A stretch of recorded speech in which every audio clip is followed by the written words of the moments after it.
Hello दोस्तों, एक बार फिर से आप सभी का आपके अपने YouTube चैनल पर स्वागत है।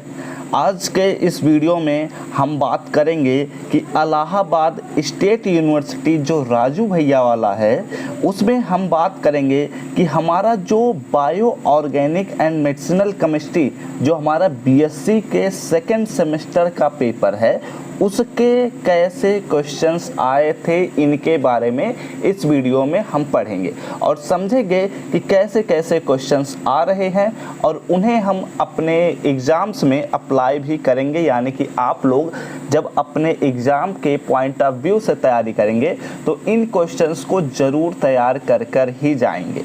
तो चलो अपने टॉपिक को शुरू करते हैं। मेरा नाम है ऋषभ सिंह। आइए चलिए अपने पेपर को जान लेते हैं। तो अगर आप सभी चैनल पर पहली बार आए हैं तो जरूर नीचे दिए हुए रेड बटन पर क्लिक करके सब्सक्राइब कर लीजिएगा। साथ ही बेल आइकन को ऑल पर भी सिलेक्ट कर लीजिए जिससे हमारे अगले वीडियोज के नोटिफिकेशन आपके पास सबसे पहले पहुँचे। तो चलिए अब ध्यान से देखिए, यहाँ पर आप सभी के सामने लिखा हुआ मिलेगा कि BSc first year examination 2022। Actually जो हमारे इलाहाबाद स्टेट यूनिवर्सिटी है इसमें इसी मंथ में ही फर्स्ट और सेकंड दोनों ही सेमेस्टर के एग्ज़ाम्स एक साथ ही कराए गए हैं, 1-2 दिन के गैप पर। तो इसलिए यहाँ पर हमें ये समझना ज़रूरी है कि ज़रूरी नहीं है कि आपका फर्स्ट सेमेस्टर का एग्ज़ाम पहले हो जाए तो सेकंड सेमेस्टर का एग्ज़ाम बाद में होगा। ये कंपलसरी नहीं है। कुछ यूनिवर्सिटी अपने अकॉर्डिंग नियम बनाते हैं, तो आपका यूनिवर्सिटी अपना अलग नियम बनाता है, तो आप अपने यूनिवर्सिटी को ही फॉलो करेंगे, किसी और यूनिवर्सिटी को फॉलो नहीं करेंगे। ठीक है, ये बात ध्यान में रखिएगा। अब चलो यहाँ पर एक एक करके हम सभी चीज़ों पर बात करना शुरू करते हैं। ध्यान से देखिएगा, यहाँ पर लिखा हुआ है NEP यानी कि न्यू एजुकेशन पॉलिसी केमिस्ट्री। हमारे पास जो पेपर है bio organic and medicinal chemistry, इसमें इस यूनिवर्सिटी ने 2 घंटे दिए हैं जिसमें मैक्सिमम मार्क्स 75 है। यानी कि आप 2 घंटे में 75 नंबर के क्वेश्चंस करेंगे। ठीक है, और यहाँ पर अब एक एक करके शुरुआत करते हैं। तो मैं यह भी बता देता हूँ, इस यूनिवर्सिटी ने अपने एग्जाम सब्जेक्टिव टाइप से लिए हैं यानी कि रिटन फॉर्म में लिए हैं। तो यहाँ पर एक एक करके हम बात करते हैं। नोट लिखा हुआ, सबसे ज़रूरी पॉइंट यही होता है, नोट को पढ़ना सबसे ज़रूरी होता है। यहाँ पर लिखा हुआ है attempt questions from all section as directed, यानी कि जैसे निर्देश दिया गया है सभी सेक्शंस में से क्वेश्चंस को वैसे ही अटेम्प्ट करना है। तो सेक्शन ए आता है, सेक्शन ए में खंड आ है। ठीक है, यहाँ पर आप सभी को देखने को मिल रहा है कि यह वेरी शॉर्ट आंसर क्वेश्चंस हैं, यानी कि सेक्शन ए में जो क्वेश्चंस दिए गए हैं वो वेरी शॉर्ट आंसर क्वेश्चंस है, यानी कि अति लघु उत्तरीय प्रश्न। अब यहाँ पर आप लोग आगे बात करते हैं। ठीक है, यहाँ पर देखिए, यहाँ पर आगे लिखा हुआ है नोट, सेक्शन ए का कुछ नोट दिया गया है। तो यहाँ पर लिखा हुआ है कि हमें 5 क्वेश्चंस दिए जाएंगे जिनमें से टोटल हमें 3 ही क्वेश्चंस करने हैं जिनमें हम 50 वर्ड्स लिख सकते हैं। अगर उससे ज़्यादा भी हो जाता है तो कोई समस्या की बात नहीं है, लेकिन कम से कम इतना तो ज़रूर लिख दीजिएगा जिससे आप लोगों के नंबर ना कटें। ठीक है, और यहाँ पर देखो दिया गया है कि 3 क्वेश्चंस करने हैं, 3 नंबर का 1 क्वेश्चन रहेगा। इस प्रकार हमें टोटल 9 नंबर के क्वेश्चंस अटेम्प्ट करने रहेंगे। अब यहाँ पर देखो, यहाँ पर लिखा हुआ है पहला क्वेश्चन। ठीक है, और एक बात मैं बता देना चाहता हूँ, यह जो पेपर है यह हमारे टेलीग्राम ग्रुप में ऑलरेडी मिल जाएगा, टेलीग्राम चैनल पर भी मिल जाएगा। तो आप लोगों को अगर ज्वाइन करना है तो आप लोग हमारे टेलीग्राम ग्रुप को और टेलीग्राम चैनल को ज्वाइन कर सकते हैं। लिंक डिस्क्रिप्शन में मिल जाएगा। वहाँ पर आपको सभी तरह के PDF, सभी तरह के डाउट्स आपके क्लियर किए जाते हैं, तो आप लोग ज्वाइन कर सकते हैं। ठीक है, और चैनल पर पहली बार आए हैं तो जरूर नीचे दिए हुए रेड बटन पर क्लिक करके सब्सक्राइब कर लीजिएगा, क्योंकि हम सेकंड सेमेस्टर के तैयारी को बहुत तेज़ी से करा भी रहे हैं। तो यहाँ पर हम देखें तो क्वेश्चन ए में, क्वेश्चन फर्स्ट में जो हमारा पहला ए आता है, ठीक है, सेक्शन ए में प्रश्न पहला, उसमें से पहला क्वेश्चन ए, इसमें लिखा हुआ है कि define the term epimers and anomers. ठीक है, यहाँ पर आप लोग ध्यान से देखें तो यहाँ पर दिया गया है कि ईपीमर्स क्या होता है और एनोमर्स क्या होता है, इसके बारे में बताइए, वो भी एक एग्जाम्पल के साथ। तो अगर आप लोग हमारे केवल यूनिट फर्स्ट को पढ़ लिए होंगे तो ये क्वेश्चन आप लोग आसानी से अटेम्प्ट कर लिए होंगे, क्योंकि हम इसमें सभी चीज़ें बताए थे कि ईपीमर्स क्या होता है, एनोमर्स क्या होता है, कॉन्सेप्ट क्लियर किए थे, साथ ही साथ उसके एग्जाम्पल्स भी बताए थे। तो अब चलो हम अपने दूसरे क्वेश्चन पर भी बात करते हैं। यहाँ पर देखने को मिल रहा है बी नंबर का पॉइंट, जिसमें आप लोगों को देखने को मिल रहा है कि explain the term isoelectric point for alpha amino acids. यहाँ पर क्या है, यहाँ पर पूछा जा रहा है कि जो हमारा अल्फा एमिनो एसिड होता है उसके आइसोइलेक्ट्रिक पॉइंट्स के बारे में बताइए, यानी कि वह कैसा अवयव है या फिर टर्म है उसके बारे में हमें पूरा डिटेल एक्सप्लेनेशन दीजिए। ठीक है, यहाँ पर आगे आते हैं, होगा लिखा हुआ है write name and structure of 2 purine and 2 pyrimidine basis, यानी कि 2 प्यूरिन एंड 2 pyrimidine बेसिस के हमें केवल नाम और उनके स्ट्रक्चर को ही बताना था इस वाले क्वेश्चन में। ठीक है, तो शॉर्ट आंसर का क्वेश्चन है, वेरी शॉर्ट आंसर का क्वेश्चन है, तो आसानी से आप लोग कर भी ले गए होंगे, मुझे उम्मीद है। यहाँ पर आप लोग आगे बात करते हैं। यहाँ पर देखिए, यहाँ पर लिखा हुआ है कि what are antipyretic and antiglycaemic agents क्या होते हैं और उनके एग्जाम्पल्स भी बताइए। तो अगर आप लोगों के यूनिवर्सिटी ने पेपर करा रहा है तो आप लोगों के यूनिवर्सिटी में सिलेबस भी कंप्लीट होगा, यही उम्मीद करके चल रहे होंगे सभी टीचर्स, तो मुझे भी यही उम्मीद है। तो आप लोग ज़रूर इन क्वेश्चंस को अटेम्प्ट किए ही होंगे। अब आगे हम बात करते हैं। ठीक है, यहाँ पर हमारे पास आता है ई नंबर का क्वेश्चन। यहाँ पर लिखा हुआ है कि right salt notes on Indigo die, यानी कि यह सिंथेटिक डाई का क्वेश्चन है जो हमारा यूनिट 8 में आता है। तो आप लोग इंडिगो डाई के बारे में ज़रूर पढ़े होंगे। अब चलिए हम अपने सेक्शन बी पर आते हैं। हमारा सेक्शन ए कंप्लीट हो गया, 5 क्वेश्चंस में से 3 ही क्वेश्चंस करने थे। तो मुझे तो यही उम्मीद है कि आप लोग 3 क्वेश्चंस आसानी से कर लिए होंगे। आप लोग पहला क्वेश्चन किए होंगे, आखिरी क्वेश्चन कर लिए होंगे, और यहाँ पर हमारे ख्याल से सी नंबर का क्वेश्चन आप लोग जरूर कर लिए होंगे। ठीक है, अब हम बात करते हैं सेक्शन बी पर। यहाँ पर देखने को मिल रहा होगा कि सेक्शन बी में दिया गया है कि शॉर्ट आंसर टाइप के क्वेश्चन आप सभी को मिलेंगे, और इसमें बताया गया है कि टोटल 7 प्रश्न इसमें दिए जाएंगे, जिनमें से हमें 4 प्रश्नों को करना रहेगा और एक प्रश्न का नंबर जो रहेगा वह 9 नंबर का रहेगा। इस प्रकार हमें जब 4 क्वेश्चंस करने हैं 9 नंबर के, तो हमें टोटल 36 नंबर्स का यह सेक्शन बी मिलता है। ठीक है, तो अब यहाँ पर एक एक क्वेश्चंस को हम डिस्कस करना शुरू करते हैं।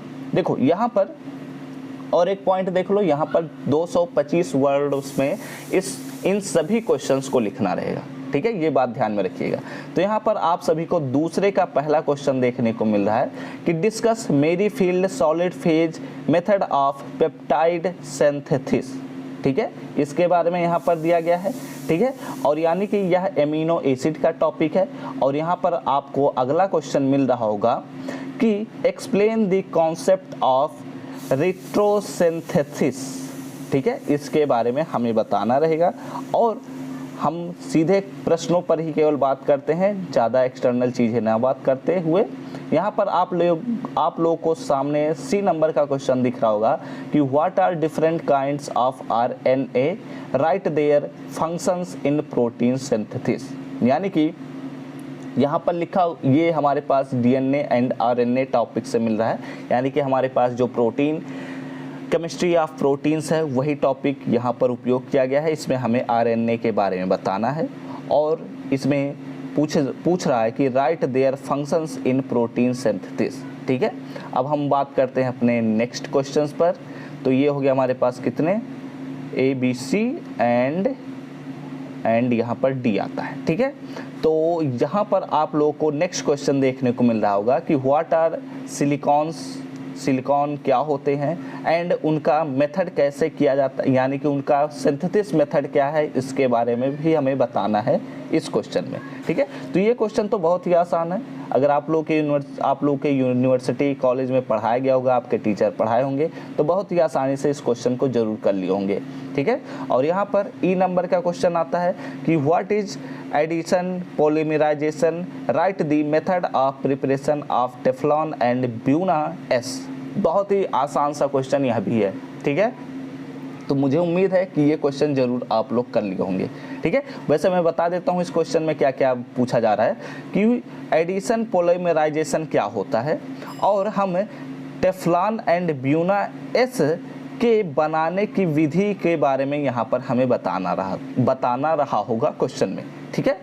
और यहाँ पर अगले नंबर का क्वेश्चन हमारे पास आता है F नंबर का question, give one method of preparation of each of the following types, ठीक है।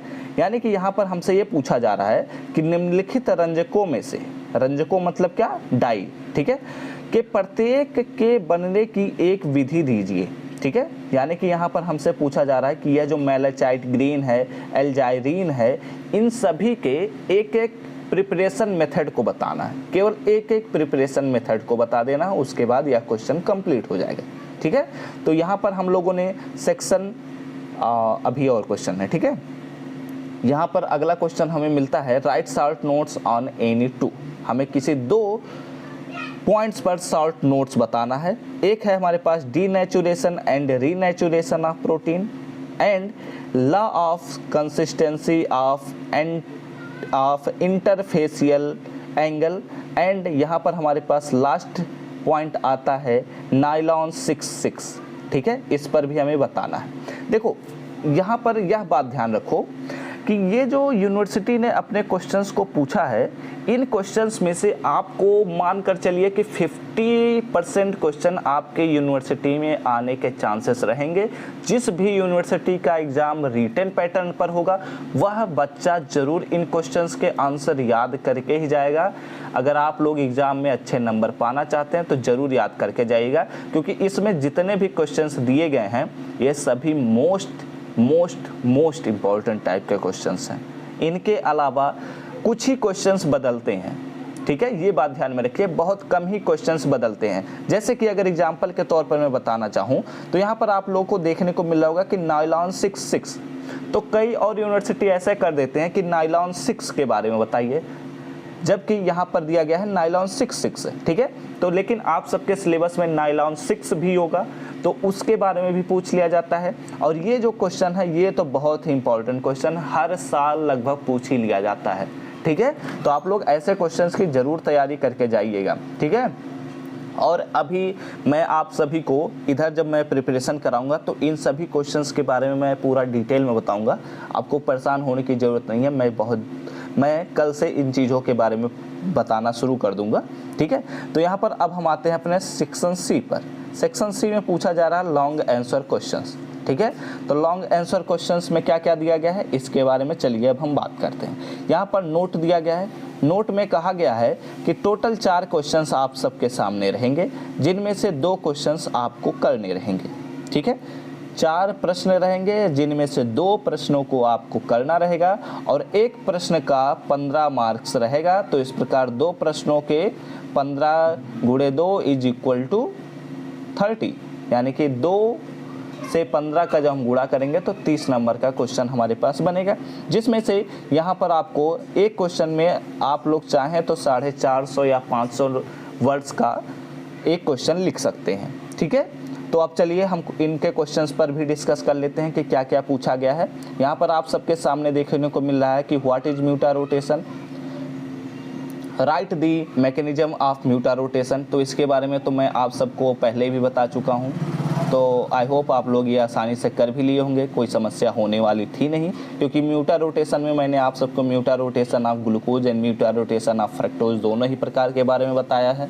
और यहाँ पर एक क्वेश्चन में पूछा जा रहा है एक्सप्लेन लोब्री डी ब्रोयान वन इग्निस्टियन रीअरेंजमेंट क्या होता है, ठीक है। यह बहुत ही इंपॉर्टेंट पॉइंट है।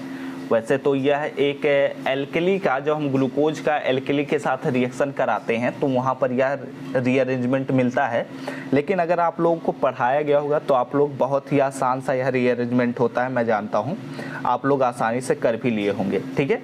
तो मैं तीसरे क्वेश्चन को भी बता चुका। अब चलिए बात करते हैं अपने चौथे क्वेश्चन पर। चौथा क्वेश्चन जो है यह फिजिकल केमिस्ट्री से रिलेटेड है। तो यहाँ पर पहला क्वेश्चन मिलता है कि what is number average molar mass and weight average molar mass of polymers, discuss any one method for determination of molecular mass of polymers. यहाँ पर क्या पूछा जा रहा है इसके बारे में मैं थोड़ा एक्सप्लेन कर देता हूँ। यहाँ पर पूछा जा रहा है कि पॉलीमर्स के नंबर एवरेज मोलर मास क्या होते हैं and weight average molar mass क्या होता है, इसके बारे में बताइए।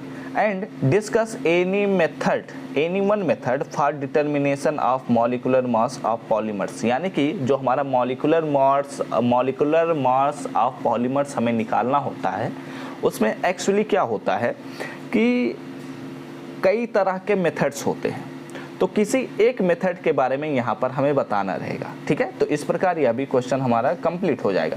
और इसके बाद हमारे पास बहुत ही इंपॉर्टेंट क्वेश्चन आता है कि write the nature of bonding in फास्फाजीन्स।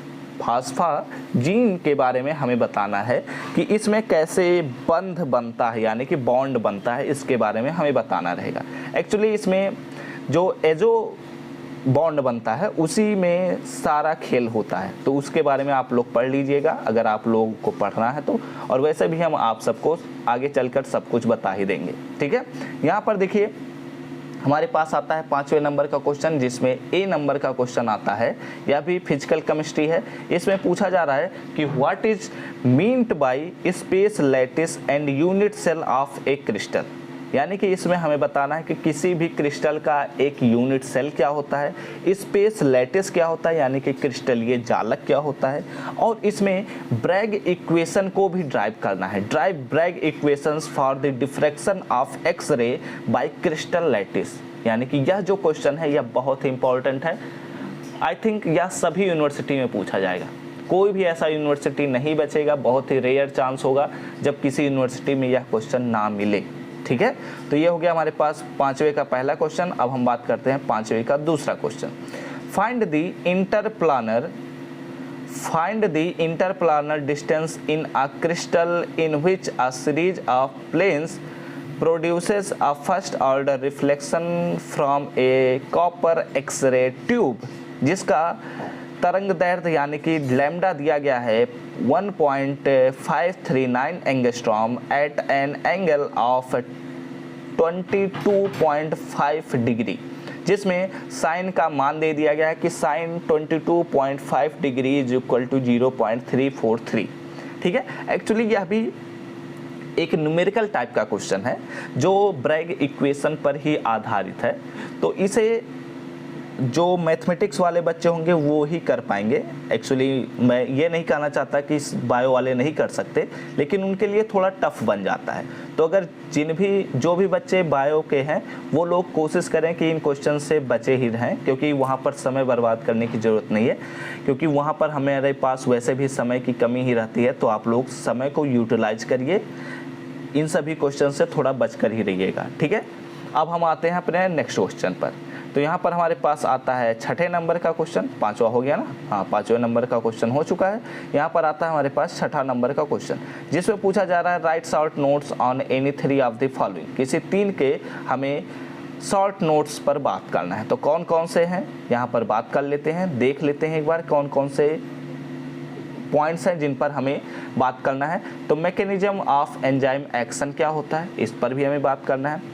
Watson Crick model of DNA, बहुत ही इंपॉर्टेंट पॉइंट है ये आपको हर यूनिवर्सिटी के पेपर में देखने को मिल जाएगा कि वाटसन और क्रिक मॉडल जो था डीएनए का वह क्या है, इसके बारे में बताइए। और यहाँ पर एक नए प्रकार का क्वेश्चन आता है HIV एड्स रिलेटेड ड्रग्स क्या होते हैं, इनसे रिलेटेड औषधि क्या होते हैं, इनके बारे में हमें यहाँ बताना रहेगा। ठीक है, और इसके बाद हमारे पास नेक्स्ट क्वेश्चन आता है फिनॉल फॉर्मल्डिहाइड रेजिन क्या होता है, यह बहुत ही इम्पोर्टेंट कह सकते हैं। ठीक है, तो यहाँ पर 4 क्वेश्चंस थे जिनमें से हमें 3 क्वेश्चंस पर शॉर्ट नोट्स लिखना था। ठीक है, तो इस प्रकार हम लोगों ने एक और क्वेश्चन पेपर को देख लिया कि हमारा जो bio organic and medicinal chemistry का क्वेश्चन पेपर होता है वह कैसे 2022 में पूछा जा रहा है। और यह यकीन मानिए कि अगर आपके एग्ज़ाम्स रिटन हैं तो मान कर चलिएगा कि ऐसे ही क्वेश्चन आपके एग्ज़ाम में आएंगे और बहुत ही इजी क्वेश्चंस रहेंगे। इनसे मान कर चलिए यही क्वेश्चंस आपको 50% आपके यूनिवर्सिटी के पेपर में पूछा जा सकता है। 50 क्या, मान लीजिए 70%। तो अगर आप लोग इस पेपर को ही केवल तैयार कर चले जाते हैं तो आई थिंक आपको 50% मार्क्स तो मिल ही जाएंगे, क्योंकि अगर आप लोगों को 70% क्वेश्चंस भी मिलते हैं तो आप लोग उतना शायद कर ना पाए, लेकिन 50% तो कर ही ले जाएंगे। ठीक है, तो इस वीडियो को यहीं पर समाप्त करते हैं। अगर यह वीडियो अच्छा लगा हो तो लाइक करिएगा, कमेंट करके बताइएगा कि आप लोगों को इस पेपर का ही प्रिपरेशन आपको चाहिए या नहीं चाहिए। और अगर आप लोग इस चैनल पर पहली बार आए हैं तो जरूर नीचे दिए हुए रेड बटन पर क्लिक करके सब्सक्राइब कर लीजिएगा, साथ ही बेल आइकन को ऑल पर भी सिलेक्ट कर लीजिएगा, जिससे हमारे अगले वीडियोज़ के नोटिफिकेशन आपके पास सबसे पहले पहुँचे। तो हम सब मिलते हैं अपने नेक्स्ट वीडियो में, तब तक घर पर रहिए, सुरक्षित रहिए, पढ़ते रहिए, खेलते रहिए और आगे बढ़ते रहिए।